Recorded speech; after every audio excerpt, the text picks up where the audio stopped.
I'm going to bring this meeting to order. That's the Enhancement Grant Program Committee. Today's date is November 14th. The mayor will join us shortly. He's asked that I initiate the meeting, and he will take over upon his arrival. At this point, I'll turn it over to Ms. Lori Bell to explain the goals of this meeting and the procedure. Lori? Thank you, Chair O'Donnell. So tonight we are here to go over a few specific agenda items. As many of you are familiar, our enhancement grant was awarded in June, and at that meeting, our review committee had a couple questions on a few specific items pertaining to how we award the funds. So our agenda tonight sticks to that very specific agenda. And you may make some votes depending on these agenda items if you want to make changes to the process, but I will walk us through and give you sort of an update at each agenda item and sort of refresh what was the conversation last time and why we brought this back to you guys today. Okay, and before we proceed, I'll do the formality of a roll call. Yeah, I was going to say, were we going to do roll call, but that's okay. Thank you. We're all good. Commissioner McGriff? Present. Commissioner Novak? Committee member Novak? We're all committee members. Okay. Here. Committee member O'Donnell? Present. Committee member Christine Lewis? Here. And committee member Rachel L. Smith? Here. Thank you. So the first item of business is 19-640, which is absentee voting. And throughout this, you will be the initial presenter in every case. Yes, thank you. So absentee voting, this item, we don't have any attachments to discuss about this, but at our last award ceremony, we had one member who was absent, and the discussion item came up as to whether or not you wanted to allow someone to vote in absentee. So we're here today to see what you guys want to do about that, if you want to make a decision. You decided last time we did accept the vote. But you wanted it to come back for further discussion. So I'm bringing it back here to you today to see if you want to maintain doing what we did last time or if you want to make any changes about that or just to discuss. So Chair will entertain discussion from the committee. If you want to speak, if you're in the agenda, you can hit request to speak, and I can certainly recognize you individually. Wherever that is on here. As long as you're in the agenda, right. Christine Lewis would like to speak. Please do. Sure. I guess our discussion last time, we didn't actually have the conversation divorced from the kind of being in the throes of doing a second set of tallies. So I think that in consideration of doing a score and a tally, we should allow absentee voting, but we need to also acknowledge that some things may change night of during discussion and that whoever is absent is missing out on that opportunity, and hopefully they're missing for a excused or good reason. And it still takes a lot of time to appreciate the work that goes in. If somebody does become sick or have an emergency, they've put the work in. I think it's worth evaluating.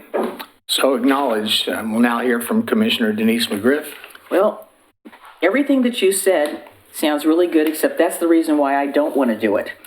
I understand that it takes a lot of work, but it really helps me in the review to have everyone present who has taken the time to do the work and get their comments or questions or whatever. So if they're not here, it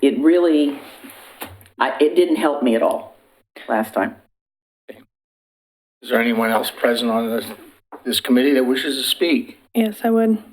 Sorry, I requested on general business, not on. Okay, I was like, why am I not showing up on here?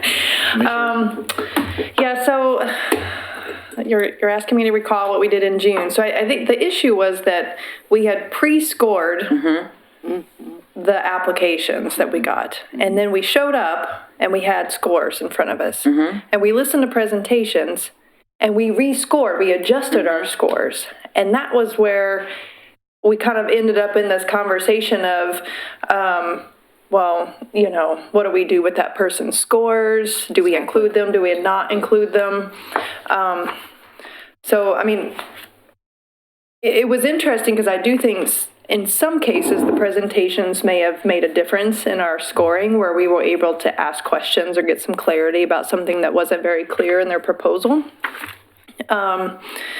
But if we're going to go down that route, I think we should consider maybe I mean, why are we pre-scoring then? Why don't we, like, we hear a presentation and I feel like we're doing like double duty, and then we had this big discussion about, well, I don't want to see the, because I was like, well, don't sway me with scores. Let's just, I don't remember what the issue was. I'm sure it will come back to me when we keep going through this, but it ended up being a really kind of contentious thing a little bit about seeing the scores and the pre-tallies versus the second round of tallies and all that. I just think it could be simplified. You're right. That what happened was the discussions started to come up was that if you see somebody else's score and you wanted to change your score so that the ones you ranked had a higher ranking, and was that an appropriate thing for you to do as your committee members to change your score based on somebody else's, and that then we sort of tabled the conversation to say, let's talk about this later. This might be a good time to mention as well, there's an agenda item later, 3F, where we talk about the timeline of the grant. So this is really relevant to what you bring up, Rachel, and is that in front of you, which will be added for the record, I have a little PowerPoint, and I can share it with the audience if you like, but on the agenda page, there's another option for a timeline structure on how we review this grant. And that would be something like a first meeting held when the grant is posted. Well, let me pause. Back up. Yeah, in March, we will post the grant.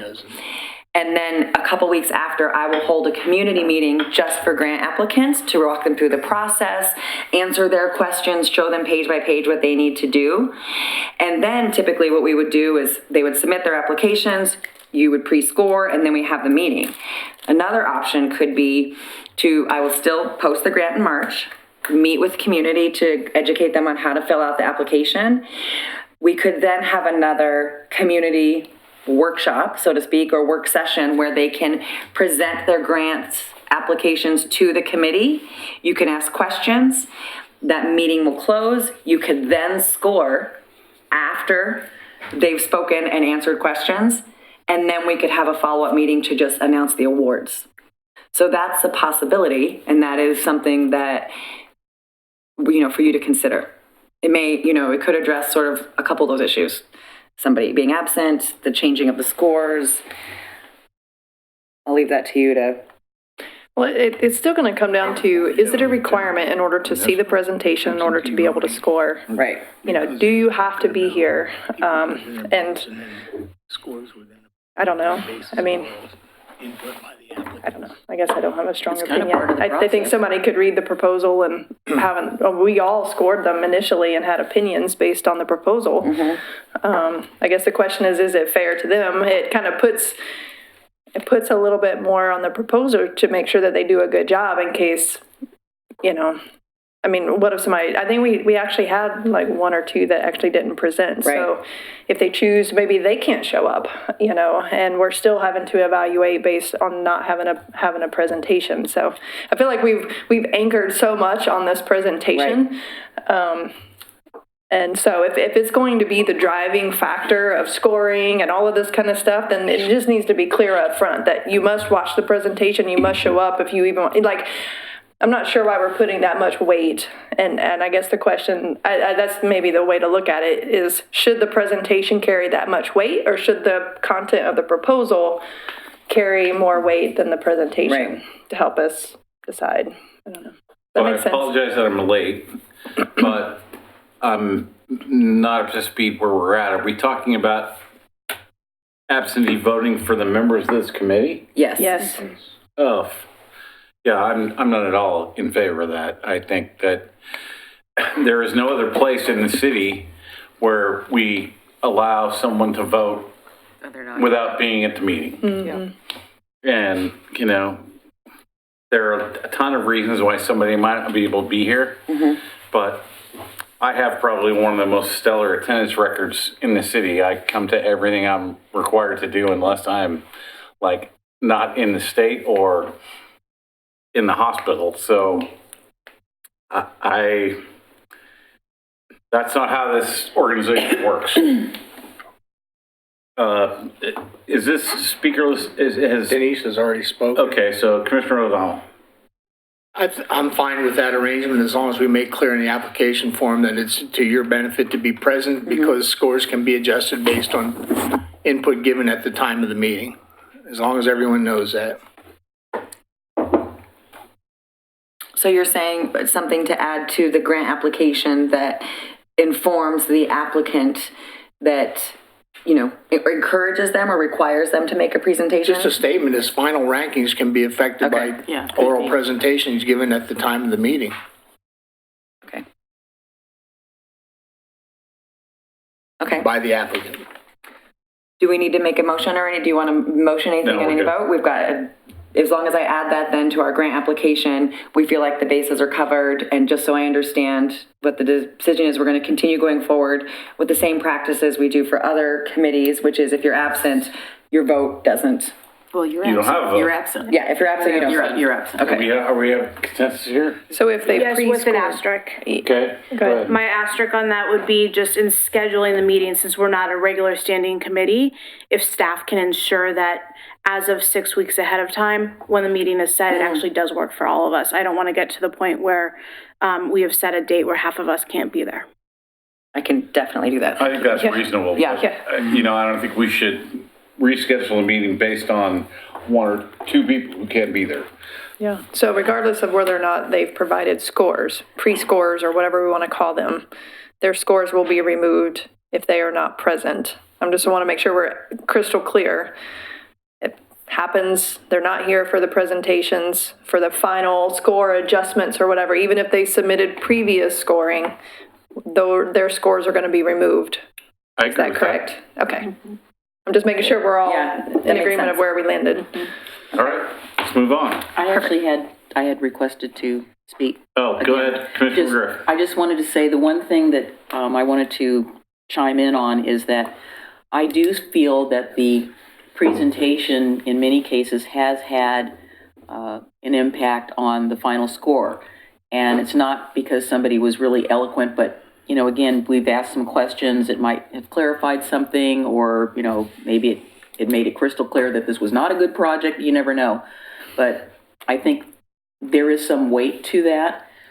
But I was kind of wondering whether we wanted to do something, so let's say we have, you know, hopefully we'll never have 50 applications, but, because that's a lot of stuff to review, but anyway, so let's say we have 50, and if we have a minimum of a certain, I don't know, I was thinking about this the other day, minimum score, those would drop out, and the ones that scored above that would move up. That might be a way to, like, it's a first round review, and then you get the second round, and the ones that seem to rise to the top get there, and then do more ranking of those. I don't know, I'm just throwing something out because there were so many, and, you know, some of them were like points apart. We are going to talk, So maybe I'm a little ahead. no, I think that's relevant because you make a good point. I'm glad you brought that up. Last year, that exact thing happened, and that I believe it was Ecumenical Ministries, who when they gave a presentation, there were some statistics, then their score went where they were below the line, and then scores were adjusted and they made the cut. So that's significant, you know, worth considering. And it was because I think, I remember the questions, it was how many kids suffer from homelessness in Oregon City, and that number was impactful. So that makes sense. We will talk about, there is some ranking sheet, there's an attachment here. We can talk about the criteria that we use for ranking on item 3E if you want. Just for note. Sure.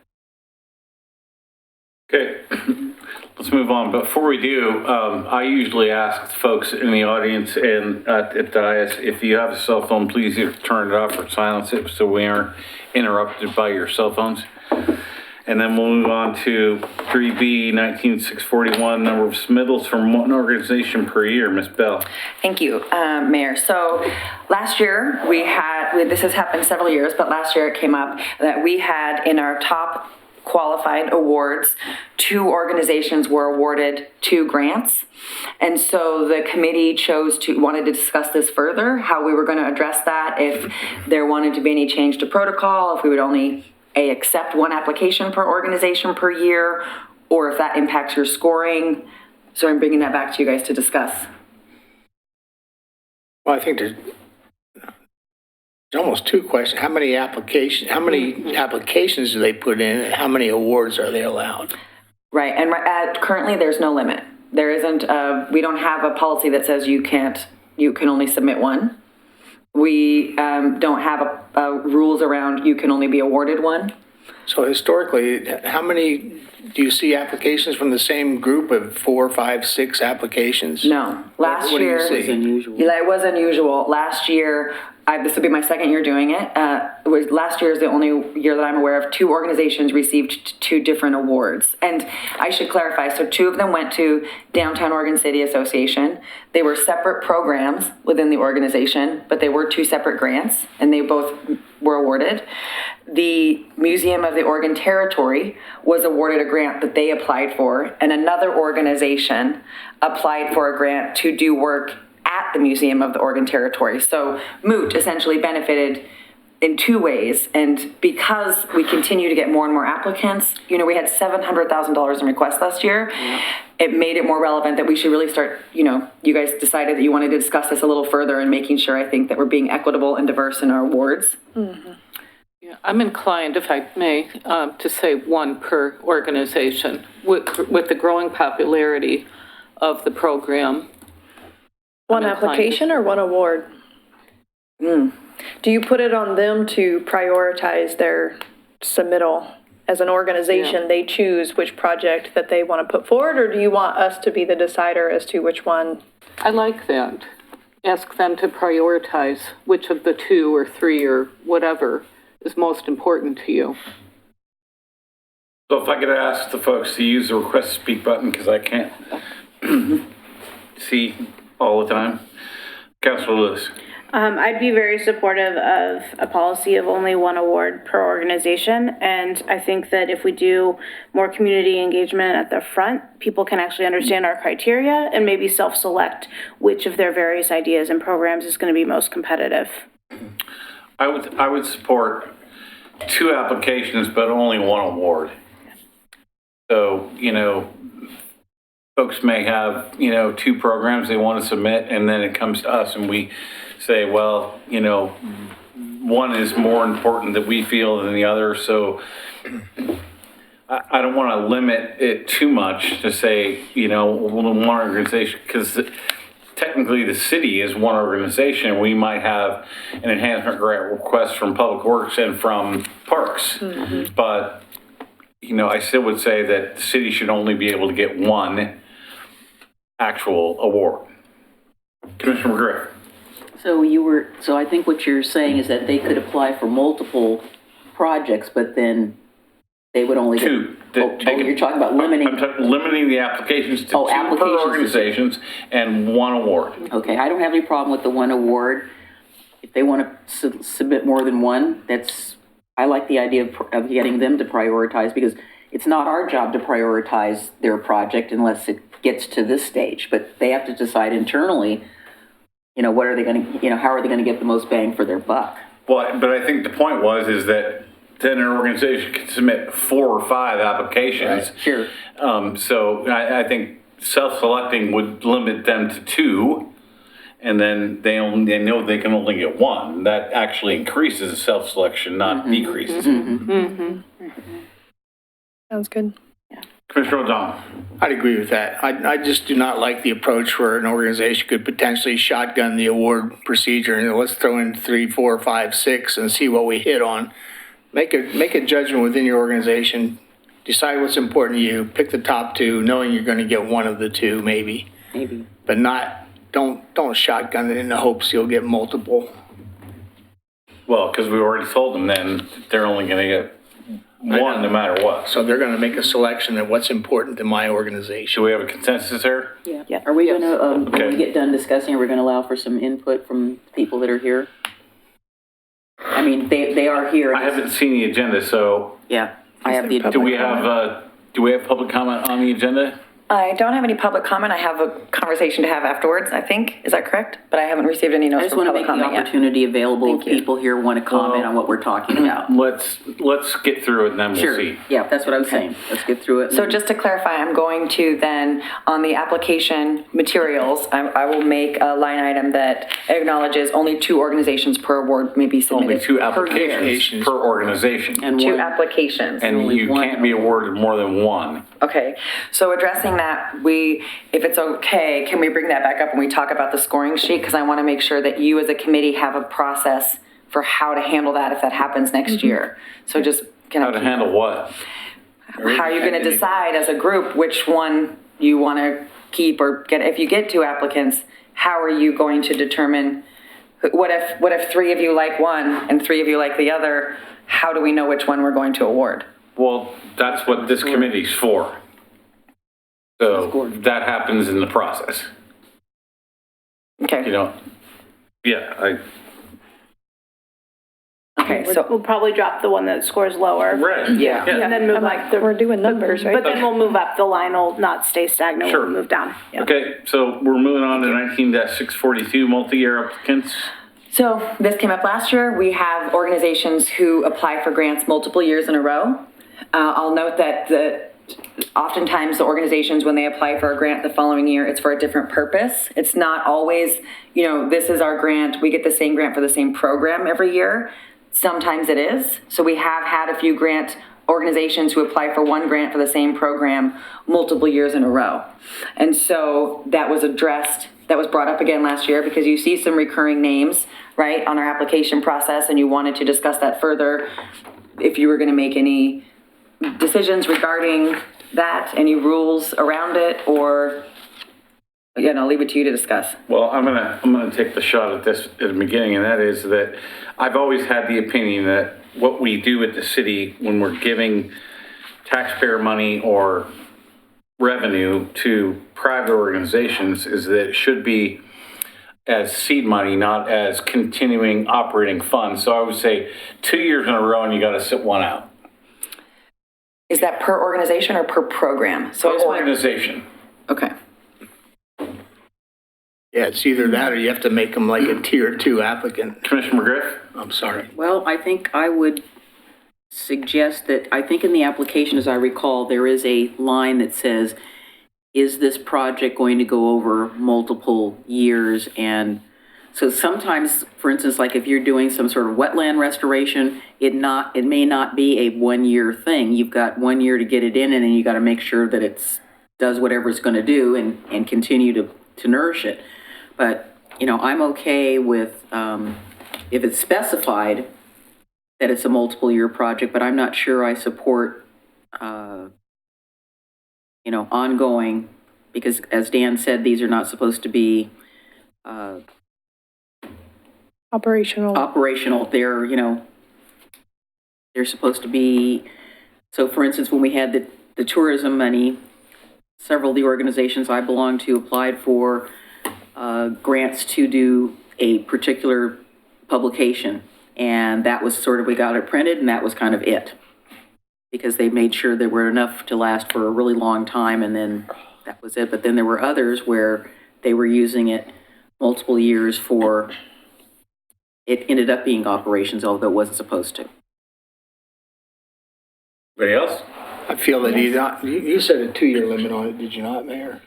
2 years in a row, you gotta take one off. That's what I Right, was. so I mean, either you're ineligible after 2 years for 1 year off, or you do a 2-tiered approach where all those who have never received a grant are in tier 1, and once you get through that, you can review the others. I don't have any problem with that idea. I don't want to make it too complex, but I like that idea. I don't want to forego some worthy projects either. Yeah, I don't either. But it makes sense. Commissioner, Lyle Smith. I was wondering if some of it could be fixed with wording, meaning that we wanted a discrete project. And if you ever do project management, you'll know that projects have a discrete begin time and an end time. They're not ongoing, they're not, and I don't know how it's worded in there, but to try to get away from those operational type things of this continuing, we're gonna come back every year. that may help. But I hate to limit it too much because I do think that we could easily have projects where it's a phased approach, or it could be, you know, depending, because we have limits on how much the awards are, right? So, Which will be discussed. We haven't discussed that yet, the limitations of the awards. Actually, it's not on here. It's not an agenda It's item. surprising to me, but we can I thought add we were- that, that's fine. I agree with Commissioner Lyle Smith, but at the same time, you know, I'm gonna build a doghouse, the doghouse gets built, it's done. Commissioner McGriff talked about, you know, wetlands restoration might be, you know, a year here, and then the next year, making sure that everything's working. That's why I said 2 years in a row for any particular organization, so that, and then they gotta take a year off, so we aren't going down that operational path.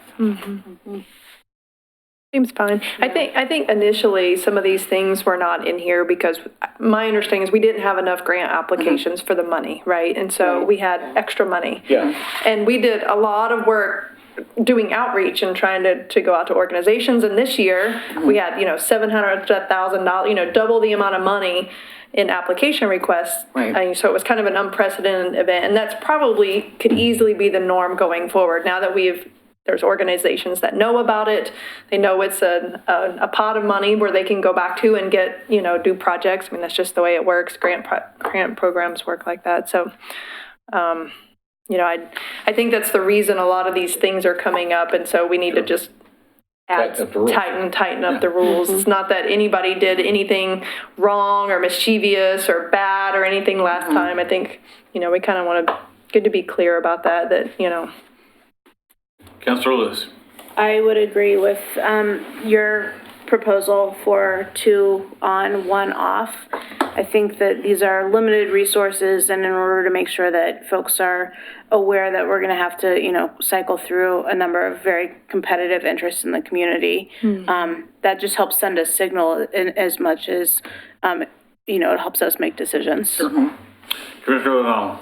Just a point of information to share. At one point when I was exploring how this works, it was shared with me that we do not have to distribute all funds in that year. We can carry funds over. So there's no mandate to get rid of everything in the pool on any given year. It can be carried over to the second year. Anybody else? One of the things that I don't know how it fits into this, but I think it does a little bit. One of the things I had a concern about with last round was that there were some projects that they kind of weren't projects. They were funding 90% of a staff position. And I don't have any problem with some of the money being used to support the program, the person that's going to administer whatever it is. But I was concerned that a couple of them were, that's all it was. It was this position was being funded by this particular grant. And I know that the second and the third and fourth way down the line, yes, that was meeting our criteria, but I have a little bit of concern that that was more operational than it was a program. So there's some percentage that, yes, it's going to cover that staff time, but it can't, I don't think it should be the entire funding. There needs to be something that comes of it, like tangible, like it says in the, you know, I want to be able to go over there and say, hey, yeah, there's you know, I can see it, touch it, feel it, smell it, whatever. So you're saying that a grant request that is 90% of the cash is going to supporting a staff position, and all of the other ancillary money to make up the other half or whatever it is like in-kind stuff that's sort of intangible. Yeah, I don't have any problem with the in-kind. I just have a problem with the Metro Enhancement funding being used to fund a staff position. I don't disagree with you. I agree with you also. Yeah. I think we've got a consensus with 4 of us that have already agreed. You could fund Councilor some. Lewis, you look like you have a question in your head. Yeah, I don't know if it's worth making it a policy or if it's just something that we know that we score differently. Yeah, I agree with that. I think I it's do left too, to our and I scored discretion. mine differently because I said, okay, well, what am I getting for this? When I looked at what the goals of the program were, okay. All right, It didn't kind of work. so we have a consensus on multi-year applicants. 2, 1 year off.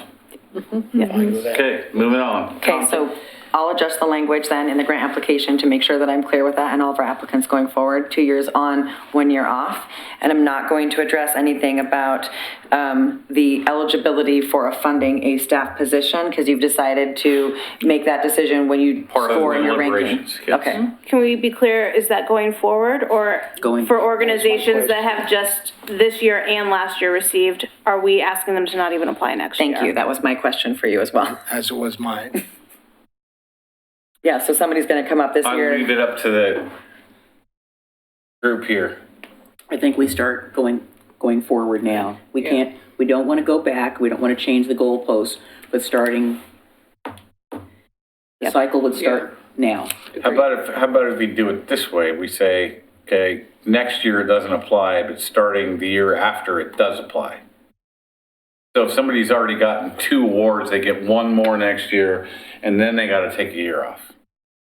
I'd agree with that. That works. Yeah. Okay. So that I will be sure to convey that then to the applicants as clearly as, yeah. Just telling him he's raised his hand, fill out a form. Sir, No, just do one, We fill one don't- out, and then we can maybe talk we later. don't generally interact with the public during this meeting. If you want to fill out a form and say something at the end, I'll probably allow a few people to do that. All right? Right behind you. Thank you. Moving on, 19643, conflict of interest. Okay, so this is coming back to you because of there's an attachment that I've attached for your review. Our process historically has been to announce your association with parties who've applied.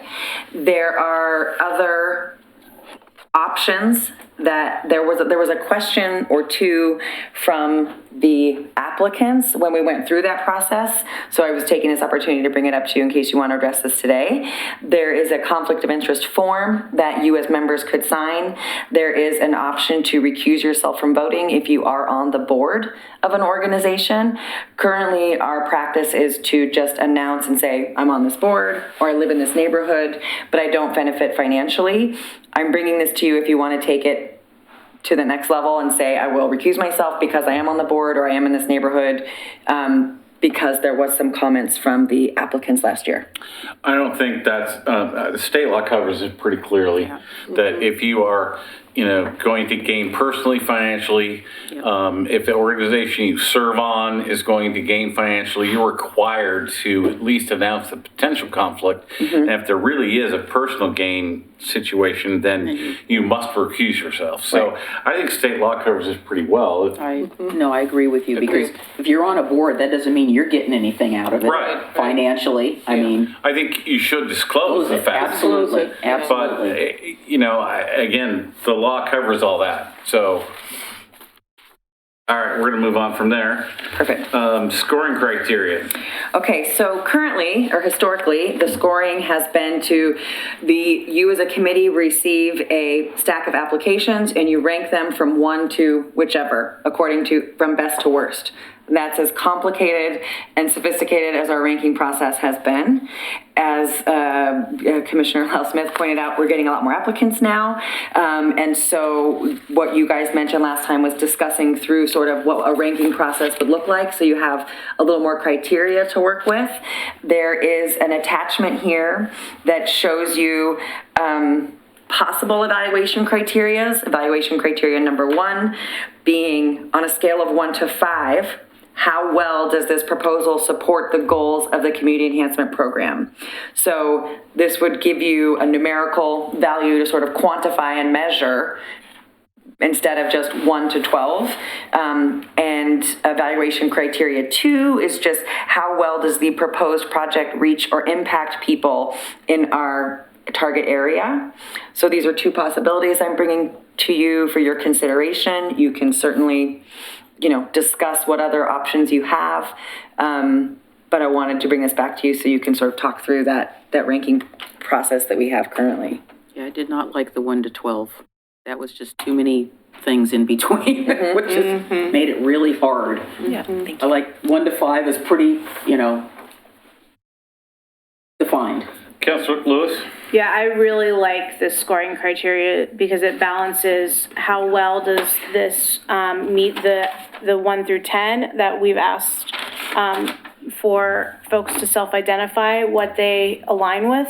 But sometimes somebody will check all the boxes and somebody may miss one of them, right? So I think it gives us the opportunity to really think through critically, how does this really align with our mission? And then also the second one, that's where you have a little bit more opportunity to think through true impact of the project. So I think it's a good exercise, and 1 through 5 is way easier than a 1 through 12 without guidance. Commissioner Last-Smith? So is this a pre-scoring, and then after we hear the presentations, we're rescoring again? So that's up to you also. Yeah, this would be a good time to sort of talk through that. How do you want to do that? Yeah. If we're only picking, and we're essentially given a grade, which is last time we were kind of ranking them 1 to 12, which is different than just saying, does it meet 1 through 5?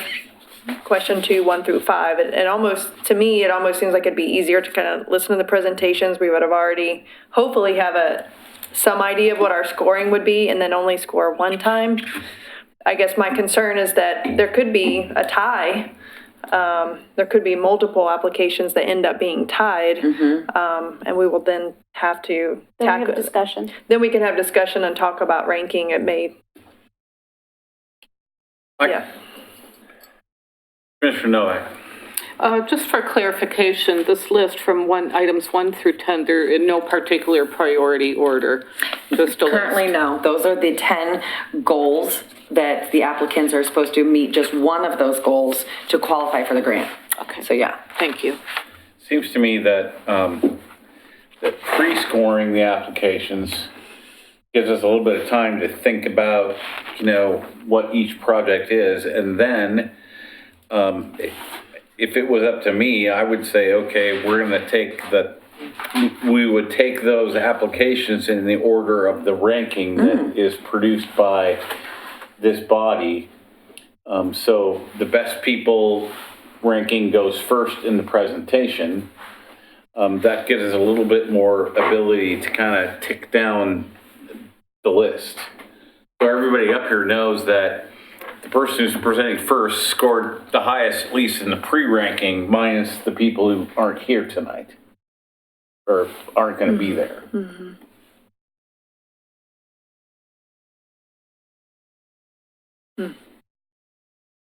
Novick? Oh, Are you done? Yeah, I'm done. Okay. Thank you.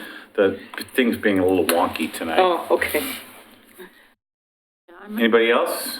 I'm not sure I understand. I got it. Comprehend that, so I'm thinking about it. What I'm saying is that it gets sent out to everybody on the board.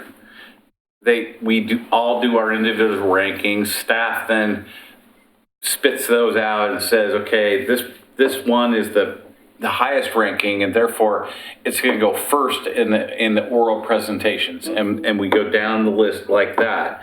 That gives us a list where we understand, at least from the initial rankings, who was first and who was last, and it gives you the ability to notch a column and say, well, okay, that one moves up 2 and that one moves down 1 or whatever. I don't have any particular issue. I just don't think whoever ranked first, I think you should just mix it up. It was alphabetical. Yeah. So Village at the Falls sadly was last. Yeah. But I presented them to you alphabetically by name of the organization, and that was just for systematic. Random. Yeah, it was just random. Process. It helped me compartmentalize and give you the materials also alphabetically. And then the same way I gave it to you was the same way it was presented. Yeah, But I don't have any problem with Commissioner that. Last-Smith? Thank you.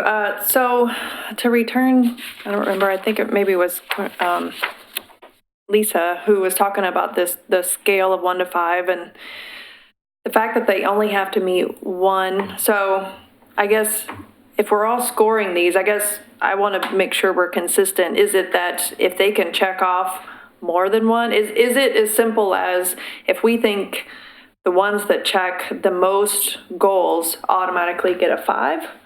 Like, is that ended up, is there a ranking based on the number of goals that they're checking? Or is it that they really only have to meet 1 and therefore we're ranking them on whatever we think? You know what I mean? Like, because this is presented as there's 10 things here. it's just a challenging way to score. That's a really good question. I think that what this possibility for criteria suggests is that you could get 5 points per goal. So, for example, if you resulted in significant improvement to the cleanliness of the city. Last year, we had a clean street one, and then we also had a debris removal around the cove. So those were very specific to cleaning up the city. So maybe you would give them a 5, but then on, maybe they don't get as many points for the rest of the goals, or you could just, that's one way to read it. I guess I didn't realize we were scoring every goal. I thought this was a goal score. Yeah. We were doing all of this as 1 to 5, but you're saying we're I didn't get that. No, you Okay. can do it that way. I'm just giving that as one possibility of a way to give. Well, we all have to do it the same, otherwise Yeah, we're gonna come in You with a all bunch have of to do it the same. 55s. You all have to do it the same. I actually So kind this of is like for you to talk through. that, because the more goals you meet, and again, this is subjective because they're the ones that are telling us they're meeting that goal. Right. They do. So- They check the boxes and tell us which goals But they. we also have the requirement to look at the project and determine for each of us individually whether they really are meeting that goal or not. Right, because some of So them I are think giving questionable. those 10 a 1 to 5 ranking is a pretty good idea. Yeah. I'd agree with that completely. I just, yeah, Makes sense. makes sense. A lot more scoring.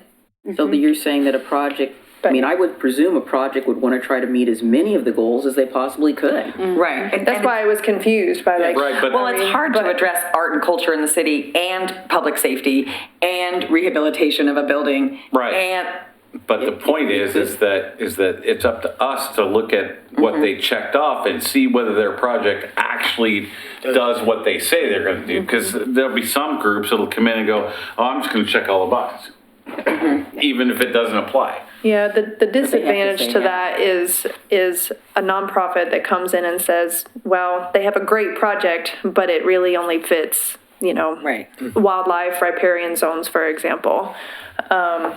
One thing, and therefore they're going to get zeros on everything else and it still be a great project.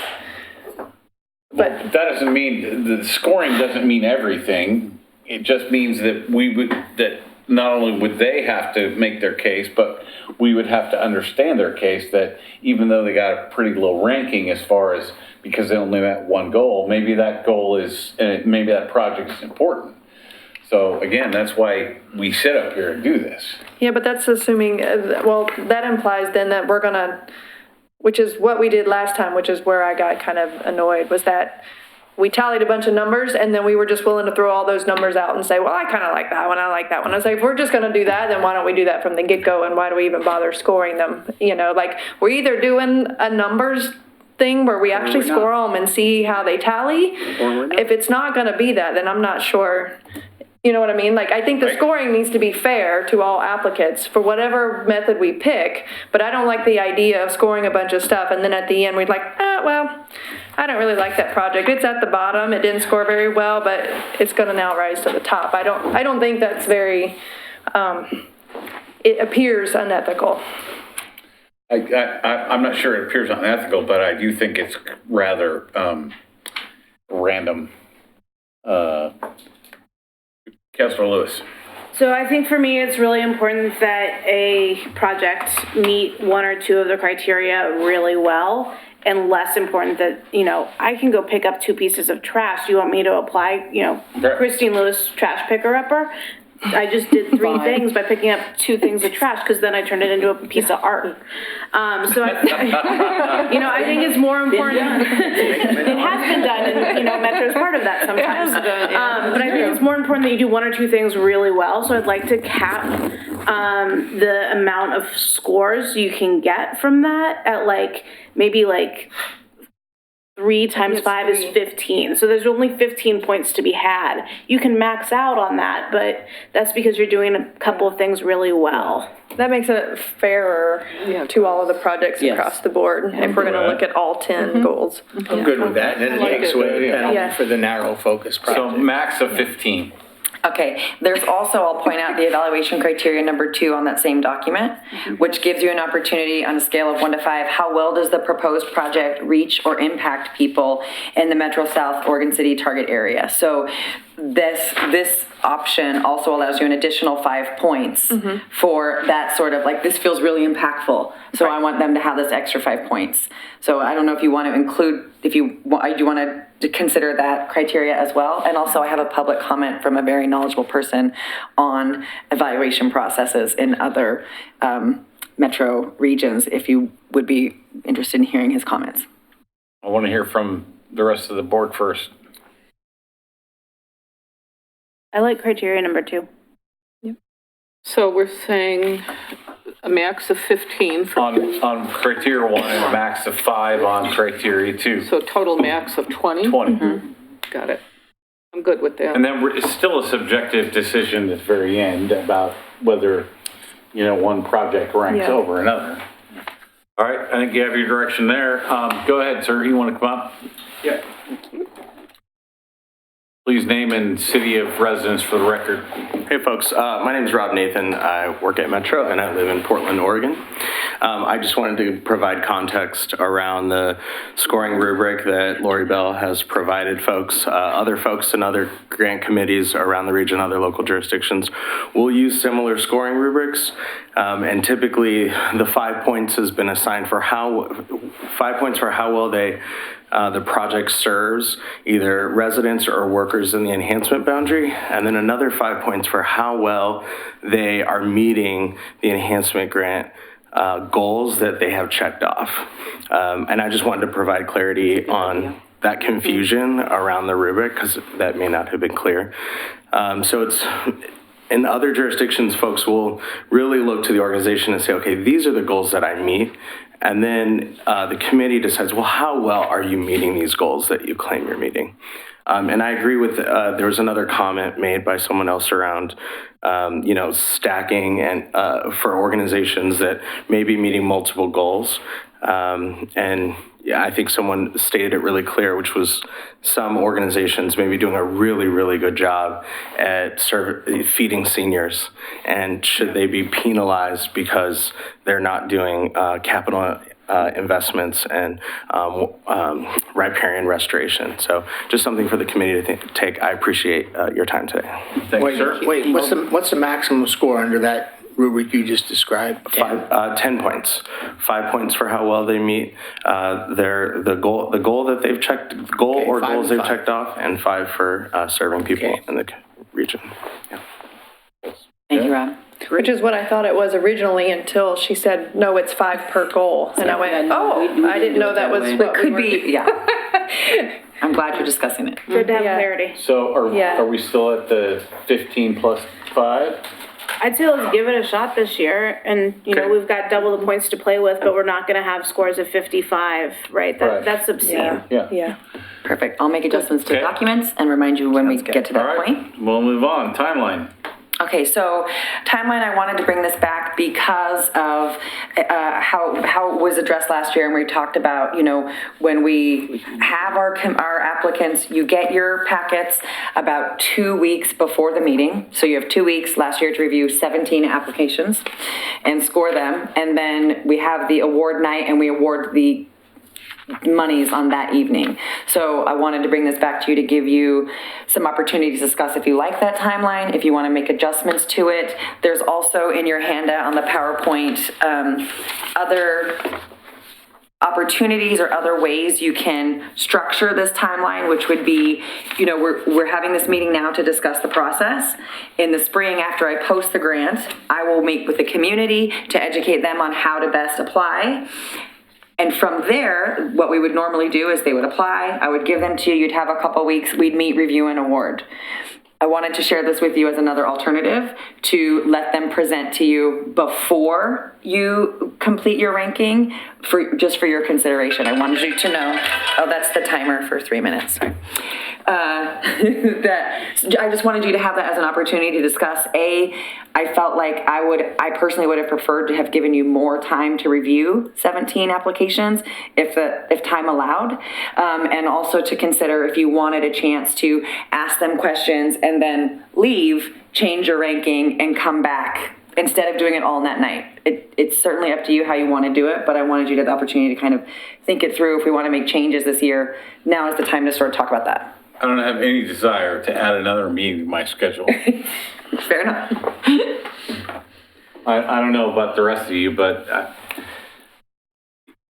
if you wanted to extend the time that we had to review the applications by a week or two, I wouldn't have a problem with that. Okay. But by then, we all digest large amounts of information on a daily basis and can, sort through that and make those decisions. And then if someone comes and makes a really good case, but they've only checked off one box, that's the time that we have to deliberate and make that forward. Are there any comments? I don't have any.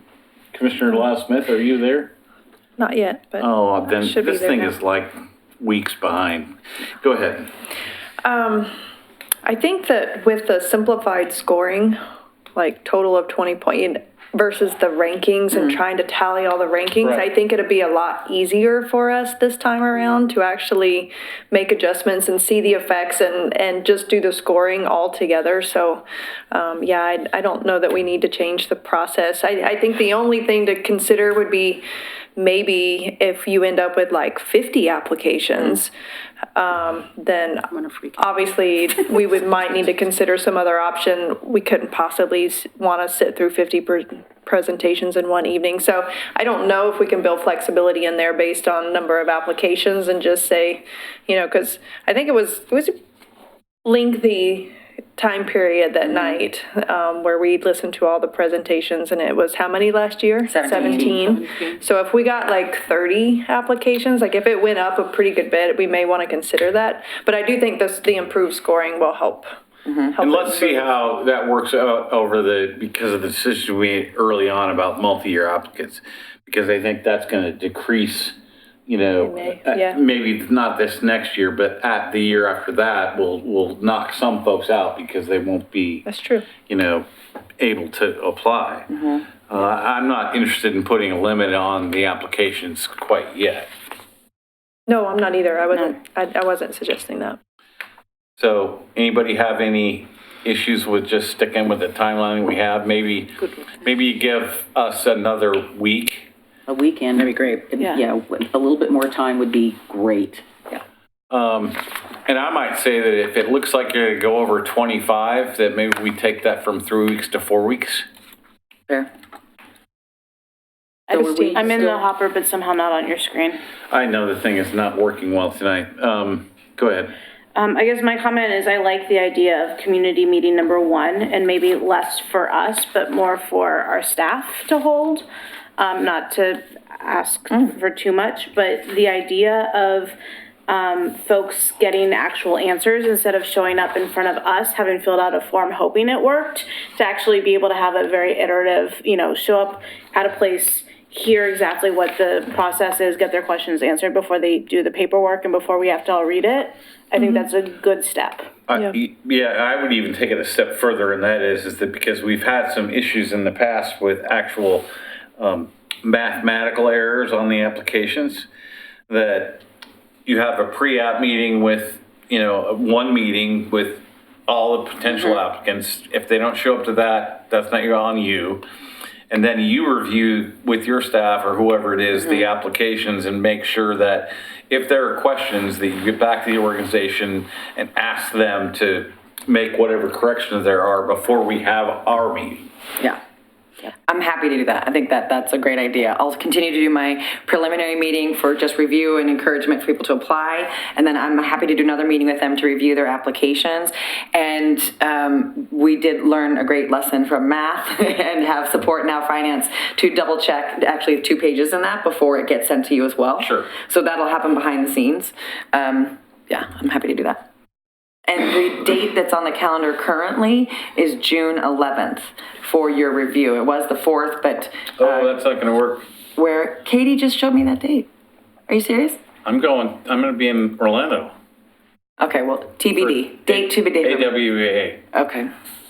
I think it's that week, but we'll check. Well, I'll share that with us internally. I'll confirm Okay. it.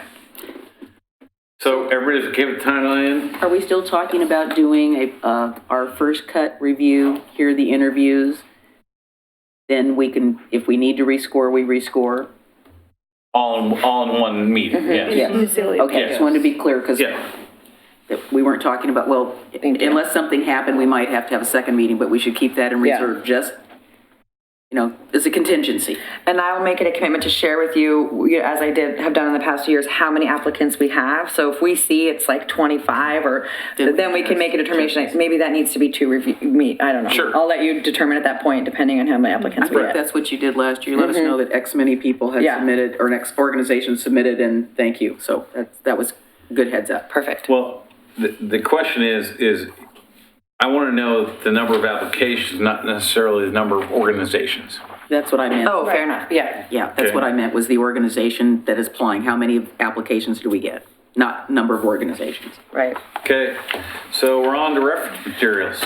Yeah, I will just, Commissioner O'Donnell did mention, there is not an item here on funding, award amounts. Typically, historically, when we award on the awards night in June, we review our budget. I have a finance staff here with me. He or she says, here's how much money we have, here's what the applicants are, and they're usually on hand to answer questions if you want to go above 350, below 350, those kinds of things. But I just want to see if there's any additional funding questions that you want to discuss while you're all here. Yeah, I think there is. As do I. We got a letter from Jerry Herman, which lays out a good point that we're trying to do the most good over the widest area. And so the question is do we limit the amount of any individual grant? And considering that we're getting more and more applications, we don't have a limit now, right? 50,000. 50. 50,000? And I think I would consider cutting that in half. And I'd just throw that out for discussion. I would agree with that approach for the very reasons you stated.